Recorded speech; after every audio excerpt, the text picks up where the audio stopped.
বাৰু গোবিন্দ কোৱাচোন আমাৰ স্বাস্থ্যৰ বাবে কি হানিকাৰক ছাৰ চিগাৰেটৰ ধোঁৱা আৰু ধুনীয়া ছোৱালীয়ে মৰম লগা কৈছা দুয়োটাই স্বাস্থ্যৰ বাবে হানিকাৰক হ'ব এতিয়া কচোন গৰু কিয় তৃণভোজী প্ৰাণী বুলি কোৱা হয় ছাৰ এইটো মই জানো কিন্তু কি নকওঁ কিয় কাৰণ ছাৰ গৰুৱে বিয়া নাপাতে যে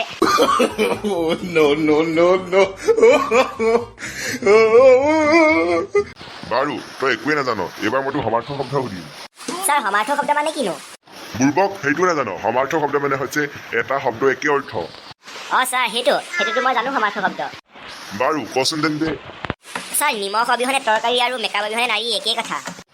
আইঅ মা মই কতে মৰো গোবিন্দ এবাৰ কচোন ইংৰাজী দিনত কিয় ফেচবুক নাছিলে সি ছাৰ ভাগ্য ভাল ইংৰাজৰ দিনৰ ফেচবুক নাছিলে নহ'লে সিহঁতিও পোষ্ট দিলেহেঁতেন if we get 100K comment then we will leave India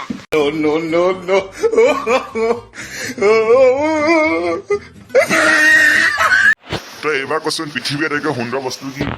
sir পৃথিৱীৰ আটাইতকৈ ধুনীয়া বস্তুটো হৈছে নুকুৰ ইজ নৰ্মেল কিন্তু ভৰি কলা সূতা পিন্ধা ছোৱালী ছাৰ ক'বই নালাগে মস্ত সুন্দৰী গোবিন্দ এইবাৰ ক পৰিৱৰ্তন কি